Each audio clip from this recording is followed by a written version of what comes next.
Thank you, Governor Lamont, and First Selectman Peter Tussey.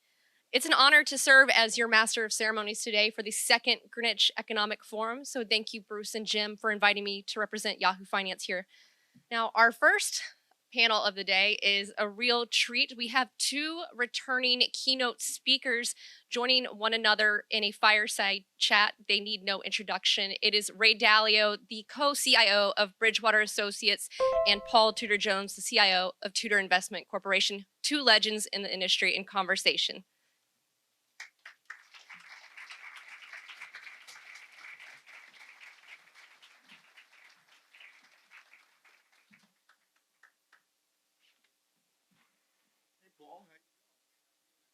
Hey, I've got to just say one thing.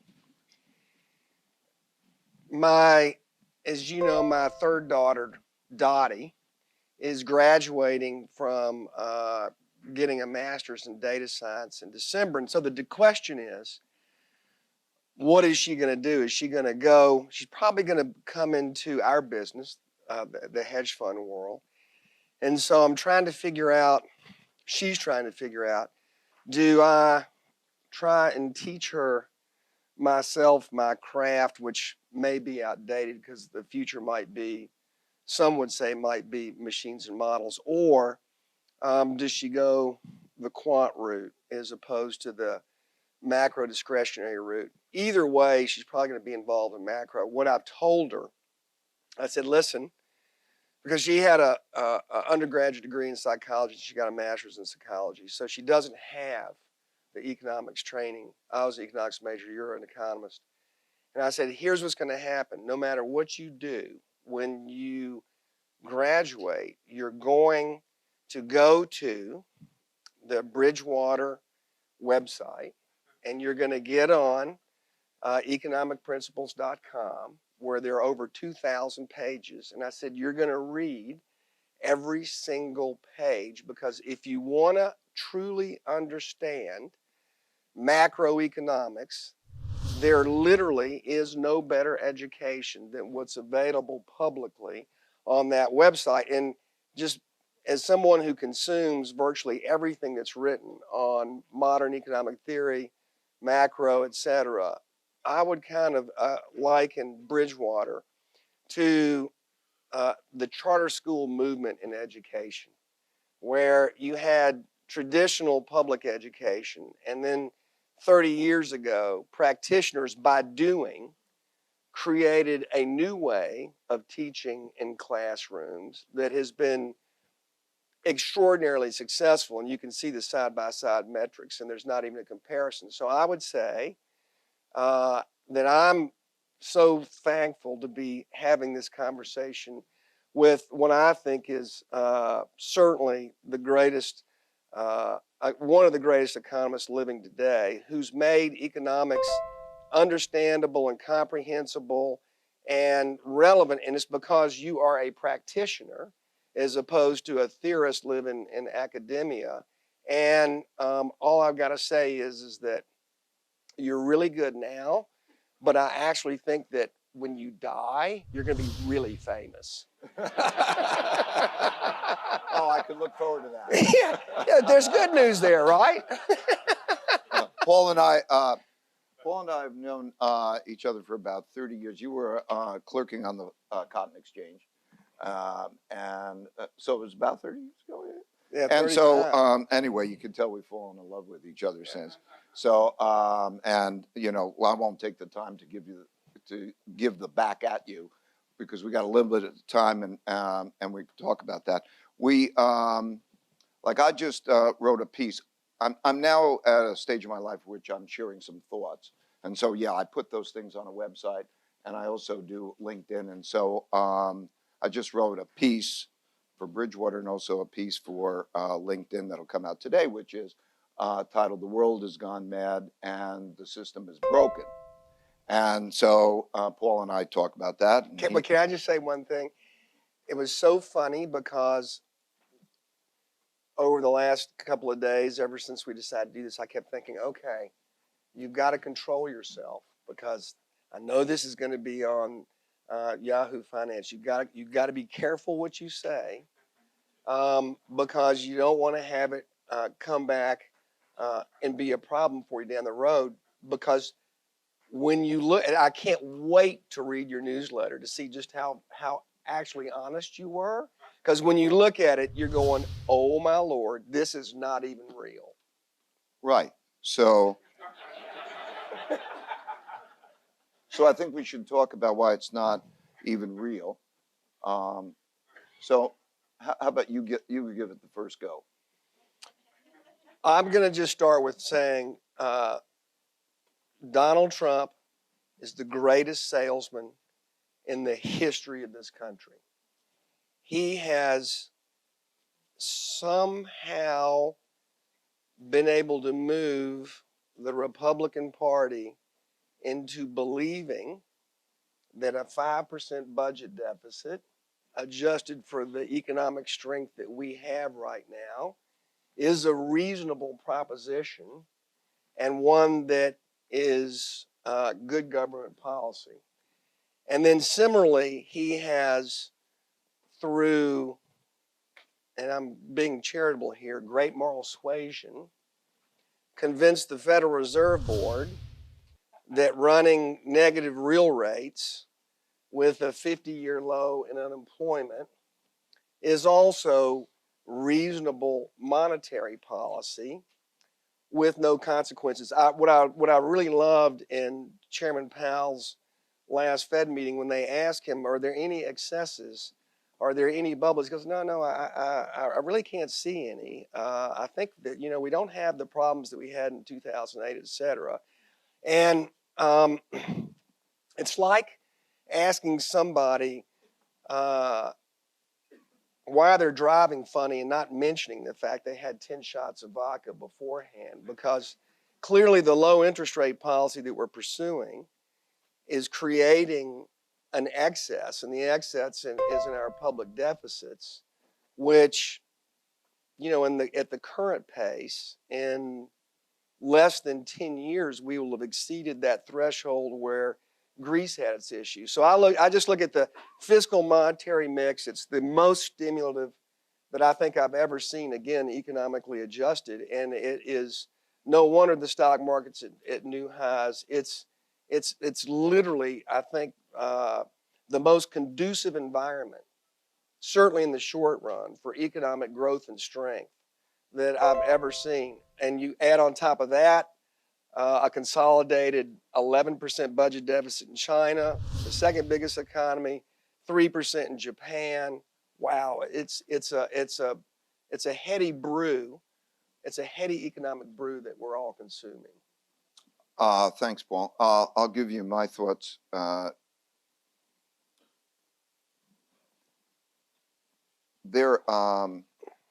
have a template, which is that there's productivity over a period of time raises our living standards.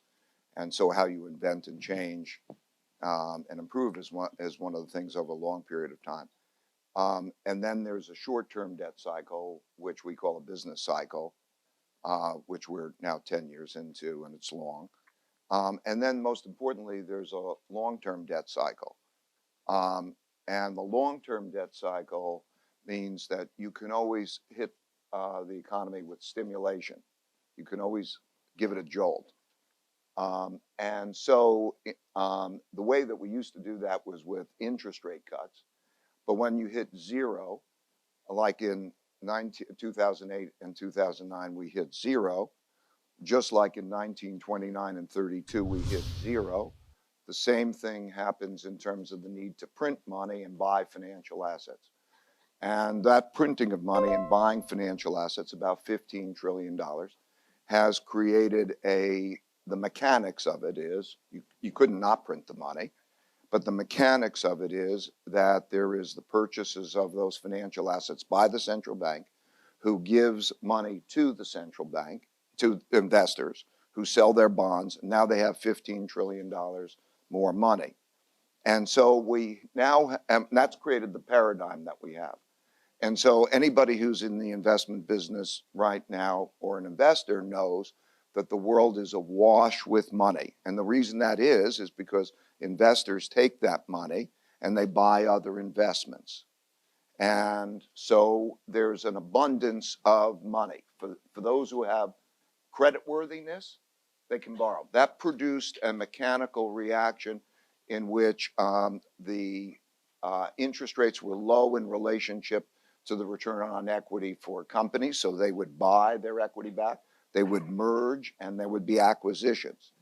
And it pushed the interest rates so low that we have such low interest rates and negative interest rates in some countries and near negative interest rates here. And so the world is looking for a yield. And because the world is looking for a yield for something, companies also can sell dreams rather than earnings. So we're living in a world now where you no longer really as much need earnings. So the number of companies that produce earnings is the lowest since the dot-com bubble in terms of their need, because you can sell a dream. And so there's a reaching for the yield, and we have a negative. And this, as a result of the accumulation of the money at the top and technology, we have a situation in which naturally those who have money have a lot of money in credit, and those, it doesn't trickle down. It's not going to trickle down because we also have a system where at the lower ends, the balance sheets, the income statement, the nature of lending is not the same. And so it doesn't trickle down. And as a result, we have a large wealth gap. And so we have a situation with a large wealth gap. So there are three things that exist today that haven't existed at any time since the 1930s. You know, one of the main things in my life that I've learned is that whenever I've been surprised, it's because of things that haven't happened to me before, and mostly haven't happened in my lifetime. So that I've had to study history, and because if it's happened before. And those three things that are happening today are last happened in the 1935 to 40 period. And what I mean is, first, there's a large wealth gap. It's a big thing. It'll change, it'll affect markets, it'll affect our society in a very important way. So that wealth gap produces populism of the left and populism of the right, and there's a war that is going on. And that war has a big effect on markets, and it has a big effect on economies, has a big effect on markets. So if we were to say, what would be the impact, let's say, of a democratic election, and how taxes will change as a result of that, corporate taxes and so on, they'll be unwound. And so that will be an issue in pricing of markets and so on. But there's a large wealth gap that's not being dealt with. So there's a large wealth gap at the time that there's not effective monetary policy. So number one, large wealth gap and political gap and polarity, that we are at each other's throats, and it is not functional. The combination of how the media and the political system works or doesn't work together is a major problem. Number two, very much like the 30s, number two is the absence of the effectiveness of monetary policy, because you can't make it go further. Europe is dead in the water, Japan is dead in the water, and so you can't just print more money and put it in the hands of investors, and that system is not going to work. So now you have to deal with the mechanics of, do you have political coordination? I don't think so. Do you have political coordination working with monetary coordination? Politicians can't be coordinated with each other, and they can't be coordinated with monetary policy. So you don't have the stimulant. Now let's imagine you have a downturn, and you don't have a good stimulant. Very similar to the 1930s. Okay, it's not a pretty picture. If we have a wealth gap that we're at each other's throats, and this is when times are good, when the stock market's at the high and the unemployment rates are low, imagine what it's going to be like when we get a downturn. And a downturn will come. When we get a downturn, we don't have effective monetary policy. And number three, in that time, is the important thing is the change in the world order. Meaning, what we have now is not a unipolar world. We don't have, history has shown that periods of peace follow periods of war because there becomes a dominant world power and you create a world order. And no one wants to fight the dominant world power. And that's been the nature of what we've had since essentially World War II. And then when there's a rise of a power to challenge an existing power, then there is conflict. There's going to be conflict. There are going to be certainly lots of things to disagree with. And so when we deal with, let's say, the rise of China or other countries, or perhaps the decline of the United States in some ways, we have things to argue about. So there's different kinds of wars. We call them wars. But there's a trade war. There's a technology war. There's a geopolitical war. And there could be a capital war. The capacity of that war is a material thing. So when we look at that analogous position, I would say you're at the end of a cycle, meaning the force that drove us from 2008 and 9, the bottom in 2008 and 9, to where we are today, which was quantitative easing and the lowering of interest rates and corporate tax cuts, cannot push us farther. We can't go farther. And from there, we have those elements of risk.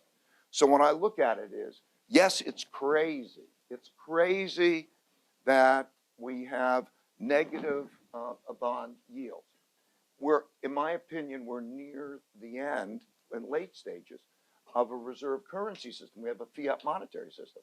So when you talk about, let's say, that, not only we have negative rates, but yes, we're going to have much larger deficits. We need to have, because how do you get the money spent?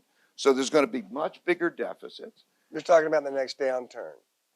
Well, we're going to have bigger deficits if we didn't have a downturn. Right. Because we have record deficits No. without it. And then when you put a downturn on it and you take it cyclical, and that's not half the story. That's not half the story. It's not half the story because the larger story are the unfunded liabilities. Those unfunded liabilities are pension liabilities and they're healthcare liabilities. Those are promises to deliver. So we're living here in the state and we understand that. And so you could call it debt or you can call it pension liabilities. But we have pension liabilities. We have a lot of IOUs that are either going to be funded by tax increases or they'll have to be spending cuts. And we in the state of Connecticut know it's not humane to cut any expenditures anymore, and you can't raise taxes anymore either. And so then you're dealing with, that's a country problem. And then you're going to need to, how are you going to deal with that? You're going to print money. Because what you're going to do is you run a deficit, you're going to have to spend it. That's the difference between what you face, Governor, and what the federal government is. They can print money, so they can run deficits, and they can then print the money to do it. And that's what classically happens at the late stages. That's your modern monetary theory. That is what we call, recently it's been called modern monetary theory. There's nothing modern about this. There's nothing modern about it. So what I'm saying is, if you look at history, nothing is new in history. You go back in history, and what we used to call it is pushing on a string. And so when you have pushing on a string, in other words, no longer can you print money, no longer can you lower interest rates. You go to what I call monetary policy 3. Monetary policy 1 is you lower interest rates, and that stimulates. When that runs out, you go to the second type of monetary policy, which is you buy financial assets with printed money. When that runs out, which is out, then you go to monetary policy 3. It has various forms. And that form has to do with governments running deficits, or they can also call it helicopter money in various ways, running deficits that the central bank monetizes. And it can take all different forms, but that's what you get. And that is a classic, reserve currency question in a fiat monetary system, I think. And so isn't it mad that when the next downturn, we're going to have lower interest rates, we're going to print the money, and that you're holding that with the negative interest rates. Which- And then can I it just say- doesn't, so the system doesn't work. This, it's gone mad. And then the reason the system is broken is because it's not an equal opportunity system. There's justifiable complaints about the failure of that system to produce education, to do those things. These people are justifiably saying this is broken because the system is broken. It needs to be reformed in a way that works better. In other words, let's increase the size of the pie. If it's done smart, you can increase productivity with increasing the size of the pie at the same time as you could divide it better. Anyway, I'm going on too long, but yeah, it means I'm going to let you breathe a second. Modern monetary theory, I love it because when I hear people talk about it and attach some formality to it, I can't help but think about the evolution of its acceptance. It's kind of the same way that if you think about marijuana, its acceptance has changed over time. Because 50 years ago, it was illegal, reprehensible. So modern monetary theory, can you imagine Paul Volcker even considering modern monetary theory? Then about 30 years ago, we just said no. Same thing with marijuana. Then 20 years ago, all of a sudden we medicinalized it, and Japan actually began to implement the equivalent of modern monetary policy when they began to buy their own government debt. And then about 15 years ago, because it was medicinalized, we then had to decriminalize it. And then 10 years ago, it got widespread adoption because the United States did, Europe did, a variety of countries did. And now we're at a point where it's so widely accepted that we sugarcoat it, put it in gummy bear form, and it's just this widely accepted next stage when there's a problem. Because the next deficit, the typical recession, means that the budget deficit is going to increase somewhere between 10 and 30%. Can you imagine can you imagine a 10 or 15% budget deficit in the United States in the next downturn? So it's incredible to me because, again, I look at where we are. I mean, if you just think about the divisiveness that we have in this country now, think about we have a 5% budget deficit. Say normalize, if we just went back and normalized it at 2, so you take off 3%, $600 billion, if we subtracted that from where we are economically today, that works out to about 10% of an average family's income. So imagine if we didn't have that 3% that we're borrowing from our children, that we're fast forwarding on consumption. But we're not going to pay it back.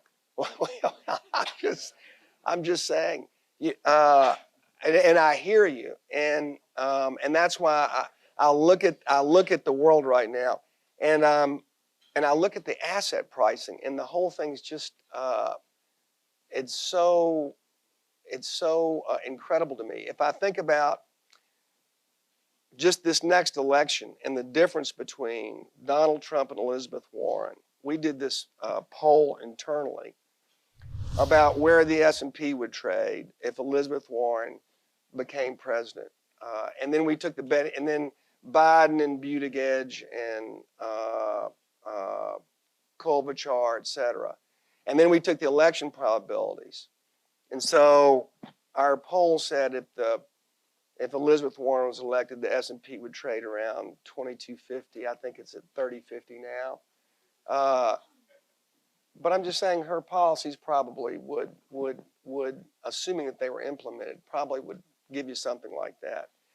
And then if you just take the election probabilities, that would imply, if you anchor that, I think Buttigieg and Biden were like 2,700. Because again, they're going to come in, raise taxes. That's going to cause probably some economic contraction. So that would imply that Donald Trump, if he gets reelected, the S&P is worth 3,600. So as an investor, you have to have a view on the election because the outcomes are so extreme. I've never seen this kind of polarity in the elections as we have now. And they always say, oh, well, it doesn't make any difference who president is. You know, the markets rallied 53% of the time under Democrats and 52% of the time.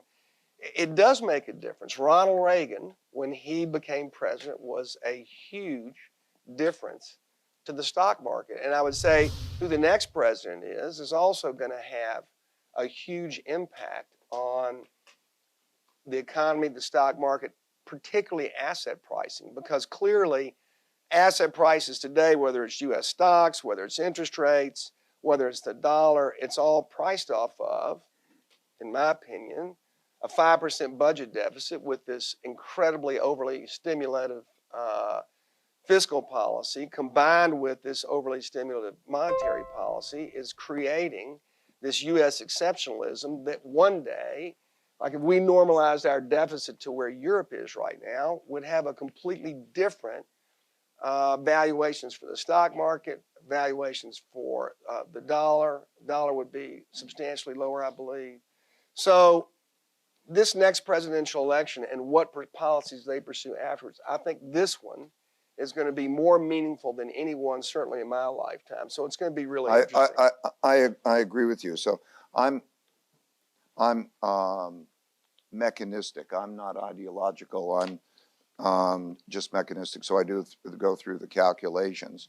And if you take the way corporate taxes would change, the undoing of that, that's worth 7 or 8%. If you take the changes in GAAP accounting, so changes in the taxes for corporations, that's worth about 15% of earnings, and it will therefore would drop it on the basis of that alone. If you take then the wealth tax is $2.8 trillion over 10 years, and so that'll have an effect. So it is, and then that doesn't have to do with regulation and the changes in regulation. I think we are dealing with the question, again, like the 30s. Is it populism of the left or is it populism of the right? And how's that going to work? And that's not just an American issue. It's a UK issue in Jeremy Corbyn. It's a UK. So we have an issue in terms of that politics will certainly matter to asset prices. But at the same time, I'm saying, we have not made capitalism work for the average person. You and I spend a lot of time talking about philanthropy, and Paul really has taught me a lot, and he's been a role model for me through the Robin Hood Foundation of being able to do all sorts of things, and then we have Just Give and the things that he's done. So he and I know and really deeply believe in the fact that the system is unfair and is in many cases uneconomical, because what is the economics? How is it economically sensible to not have to spend the money to get kids through high school, those disadvantaged and disengaged kids? Just to put that there, it's such a pleasure to do with the governor in the state of Connecticut to be able to cost effectively get kids through high school, because it's relatively economic. It's cheap to do that, and yet the cost of incarceration, state, I think the number is $600 million a year spends on incarceration.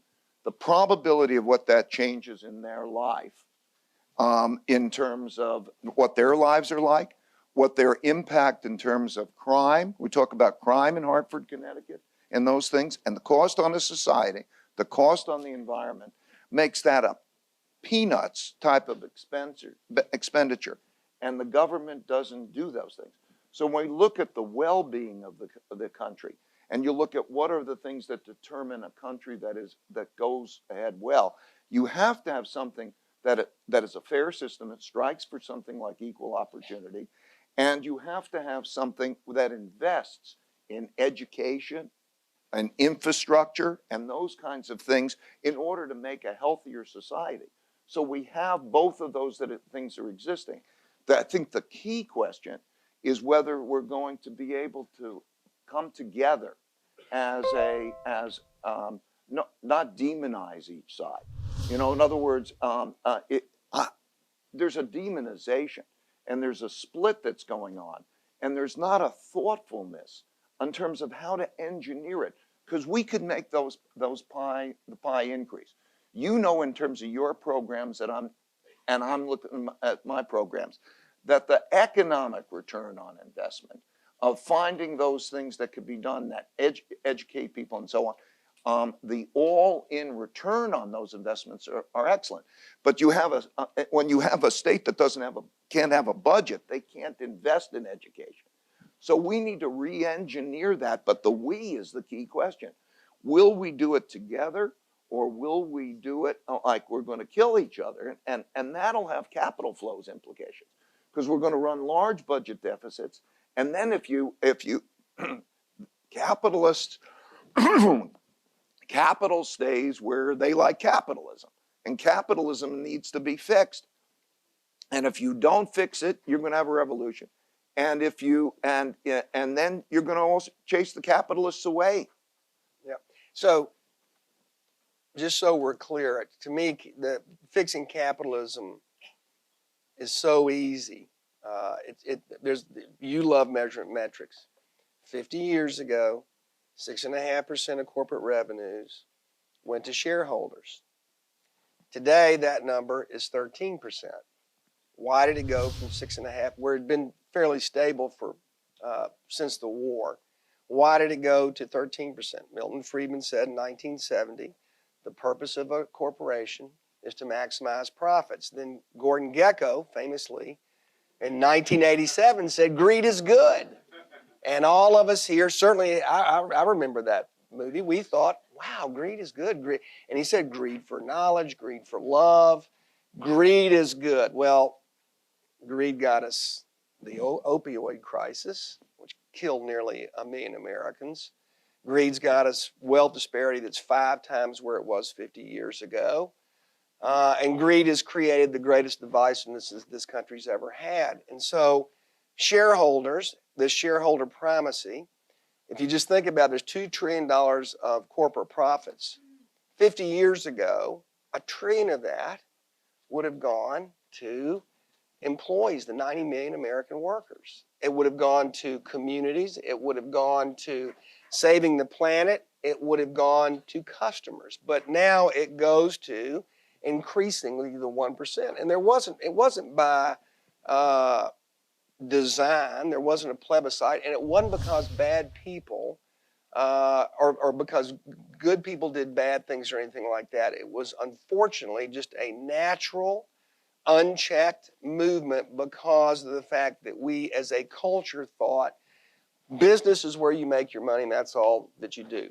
45% of our waking time that we're not eating or that we're not recreating or commuting is spent at work. We're never going to fix the social problems that address us today if we do not start in the workplace. And the easiest place to start is we have 6 million employees of public companies that today do not make a living wage, that live under the poverty line. 6 million. So hopefully culturally, and this is where just capital, hopefully organically, we can make everyone think, okay, whether I'm a shareholder or I sit on a board, I have an employee that's not making a living wage, and yet we're paying ourselves dividends, we're engaging in share buybacks, et cetera. Is that really the American way? Is that fair? Shouldn't I first be thinking about that group of stakeholders that are so critical? And just remember, those 6 million employees that are living under not making a living wage, living under the poverty line, are being subsidized, right, by all of us in this room. So it's actually a tax on the rest of society to have a worker that works for your company that doesn't make a living wage. So I'm so excited that we're talking about stakeholder capitalism so that we can begin to move back to that balance where we were 50 years ago. Just one last thing. 50 years ago, oh, by the way, in 1969, 1968, 1967, when shareholder profits were 6.5% of the pie, GDP was double what it is right now. It was double what it is right now. So you can, if you think about blank sheet of paper, if we're solving for the perfect society, what level of profits and compensation do we need to have to encourage Ray Dalio, Steve Jobs, Bill Gates, the entrepreneurs of the world to go create businesses? Does it have to be where it is right now with this enormous striation between the least paid and the highest paid? And again, another question would be CEO pay. If a question that I would ask as a shareholder and as a director is, how many employees do we have not making a living wage relative to what I am paying the CEO? It's a legitimate cultural, social, moral, ethical question to ask. And hopefully we're going to start asking that in every damn boardroom. I don't think that's going to work. I love Ray. Well, what I mean is, this is the same discussion you and I had last year on the wagon. Yeah. Not that wagon, but the quail wagon.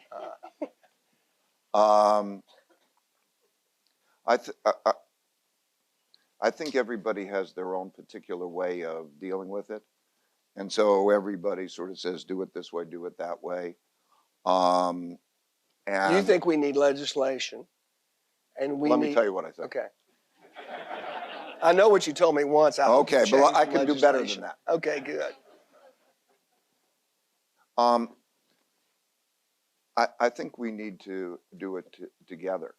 I think that look, everybody's got their way of doing it, and everybody's backbiting their other way, and we have to do it, first of all, if it was done together. I think the President of the United States— 100% agree. That the President of the United States should declare it an emergency issue, or somebody.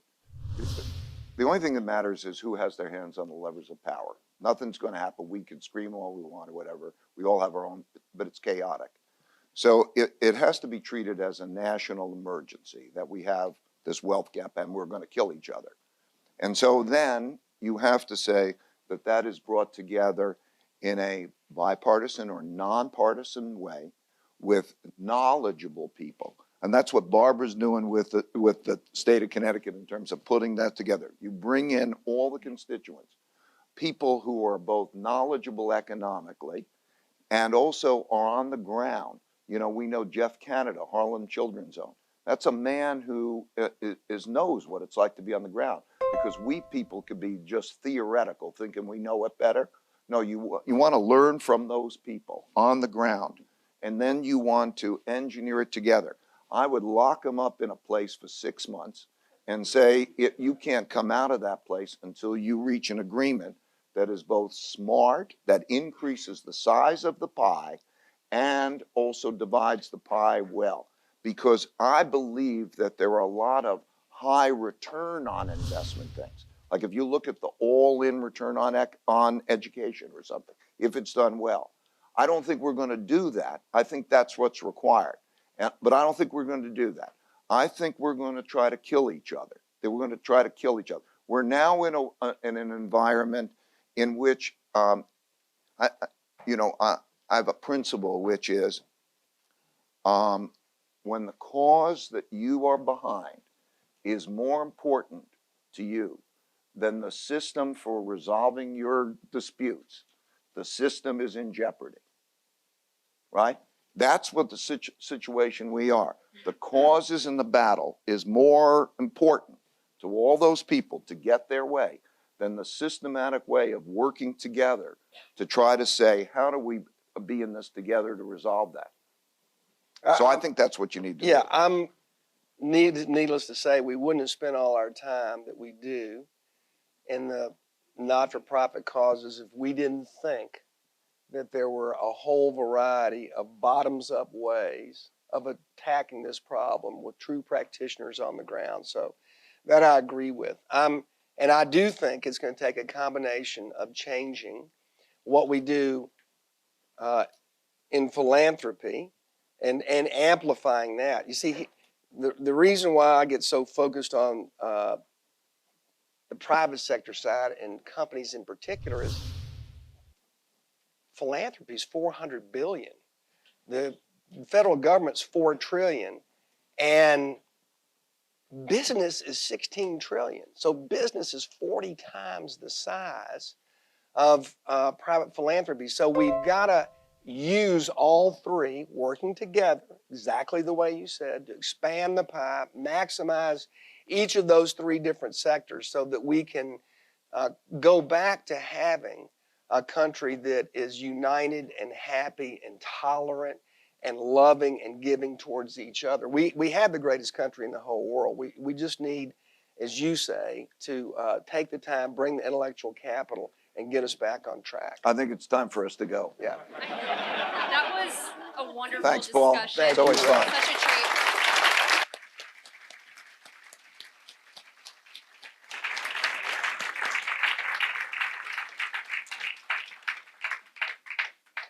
Well, Ray and Paul have certainly given us all many things to think about. They set the tone for the day, and I'm sure many of these topics, things like stakeholder capitalism, will come up throughout the sessions.